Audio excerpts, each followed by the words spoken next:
the only reason we need the electricity is to like run machines and stuff that we need for everyday stuff, like these chairs, the carpets, and like that screen and our clothing. But also we need it because like to like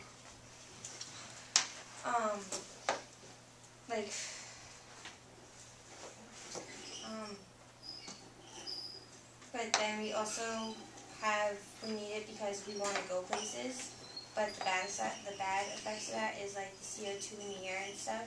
So like you want to experience something good, but then you're also like not letting the planet experience something good. So it's kind of like the opposite effect. So what you do is like the negative to the earth, and like but with also fossil fuels, we only need them pretty much is because when like people need electricity to like live. So like with our phones, our iPods, our like microwaves and ovens and TVs and such, we leave them plugged in, which we create vampire bats, which are pretty much when sockets use electricity when we don't need it. So like leaving a fan plugged in if we don't need it, or leaving our phone charger plugged in when we're not using it to charge our phones. But then also you could turn your phones off so you don't need to charge it as much when you don't need it. But then also like we could use solar panels instead of fossil fuels, and then you could also use wind power, even though you also need fossil fuels to create the machines for wind power. So it's kind of like a negative, it's kind of like a dominoes effect even. But to spread the word about it, or to get people to change the way they do stuff, is pretty much to encourage them, because most people are afraid of change because they don't know if it's going to be a good or bad. So. Nice. Yeah. Thank you. Thank you. Jonathan, want to go next? Yeah, sure. I just drew up a picture. This is my depiction of Concord's Capitol State Building here, with a fat guy and a normal average-sized person, both with dollar signs on their chest, and they're both holding hands, happy because they're making money with solar and wind power, as it is possible. But to speak about some of the other things that I felt were important to share, we had a few folks that were very supportive of biking and walking and the need to make that more accessible and easier for people. Buying locally, especially in our schools, supporting local food, and healthier food would eliminate a lot of costs that we don't need to burden it, and also support our farmers. Some of the things, question number 4 I thought was really important, because it's good to know about why, or what is preventing us from getting there. A certain dependency on the current system is, a major barrier, and a lack of preparedness for something else. A lack of a viable alternative to fuels, whether it's efficient or affordable, the infrastructure, and just a matter of convenience. Those kind of things are keeping us from getting to this point, as described in section A. So, I don't know, I guess I want to hear what everybody else has to say, so that's all I'll say.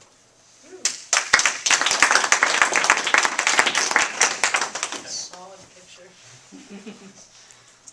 Okay, I think it might be helpful to focus on the questions about what it would look like if we were living green and using less fossil fuel, and then how we would get there. So one of the things that we think we would see is proximity bliss, meaning that you can walk to the store, you can walk to work, or you can ride a bike, or you can visit your grandmother down the street, and things are close. and cities would have to be arranged to facilitate that.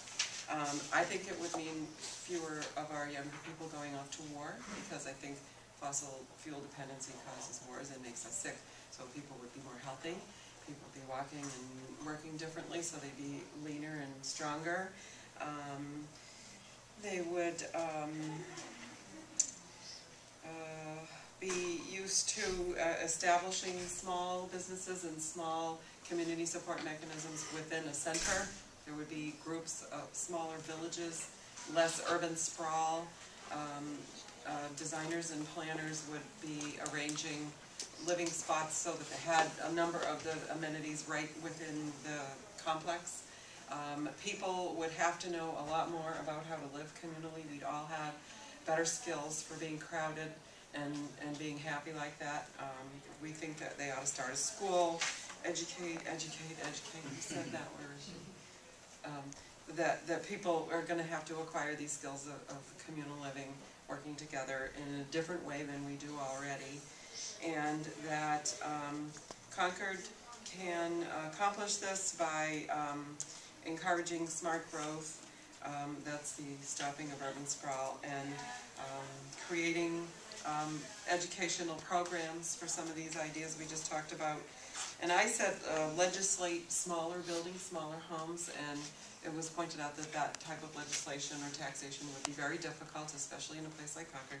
So then instead of legislating it, we would have to educate people to the costs of the use of higher fuels, higher amounts of fuel. And not just the dollar costs, but the broad costs socially and economically and psychologically and healthfully. So in general, we feel like education would be a major factor for Concordians to change their ways, and I sort of feel like this is already in process. And then one item that kept coming up over and over again was public transportation, that if we could just get trains and get buses that are more coordinated, and that if people had a better attitude about buses so they don't ride around with one person in them, and power the buses in a more sustainable way, that we probably would come much closer to being green.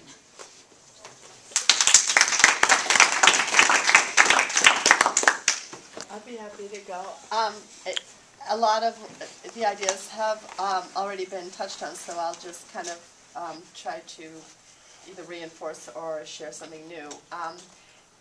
As I went through the answers to the questions, it's very interesting that everyone seems to agree that we'd all be happier and healthier if we had a reduced fossil fuel, but yet there's that impediment to changing, because we're creatures of habit and we like our stuff and we don't like to change, or require more planning, more thoughtful living.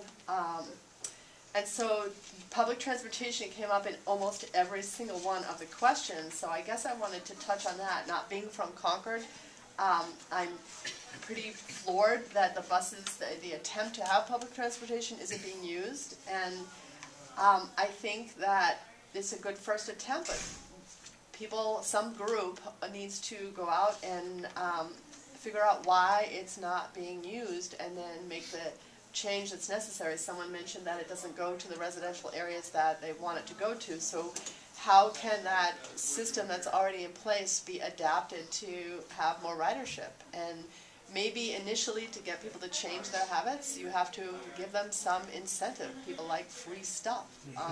You know, something to get them, you know, just try it once, or try it 5 times and get on the bus. And invite your neighbor to go with you when you do it. I think we're all making good suggestions, and I know that I've been inspired right now just by talking. A year ago or so, I was chatting with the guy from S&W about how I want to ride to work, and he gave me the introduction to that not motorized bike thing, but something that supports you to go up the hills. And as I was talking, you know, that would require me to put more time into going to work and getting home from work, carry less stuff, and you know, that requires change. But sitting here talking, I'm thinking, why am I not doing that? So when I leave here, I'm going to go to S&W. Thank you. trip. Yeah, they're pretty awesome. We have good internet. Tell them you were talking to us. Yeah. Yeah, good folks. We'll give you some stickers. You're like, I got stickers? Bicycles Does this give you a everywhere. discount? I want to sticker. All right, and last up, group 4, or the scattered group 4. Number of things were kind of kept coming up throughout the conversations. Again, most all of them mentioned here already, but I seem to hear a lot of support for better walking and biking enablements, from smart growth all the way down to just the bike paths and the lanes dedicated toward biking and walking, so we can have, I'll call it, multimodal streets. Other change that was talked about a lot was also in transportation was transit, getting better transit, again smart growth linked, so that we have better destinations and places where people get on and places where people get off, and making that a little bit better service. There were discussions of food, and that was growing locally, buying locally, and growing locally. There was discussions of conservation in your everyday life, just trying to make choices in what you buy and what you do that will use less fossil fuels. There was discussion of getting Concord, or ourselves and or Concord, to move toward more fossil-free energy sources. And that would be things like solar electric, solar thermal, geothermal, just a range of energy sources that are not fossil fuel intensive. And that also goes, for a personal bugaboo, all the way to cars, and getting cars off of fuel by going electric or by doing something that gets, hybrid is a good first start. Plug-in hybrids, plug-in electrics are a continuation of that line of thinking. But just whatever you do, ride with a friend. You say ride a bus with a friend, ride a car with a friend. That doubles your personal miles per gallon. And trying to think if there were other messages that were replete through here.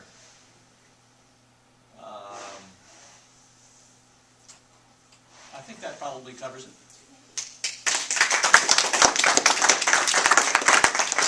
And I'm sorry I'm not such a good artist as John. It's in my genes. So we want to thank everybody for their really active participation in this discussion-based approach to these issues. And now we're going to hear a bit about what Concord is actually Yeah. doing. We've run over our segment of time, but hopefully we can still hear some awesome things from Jonathan.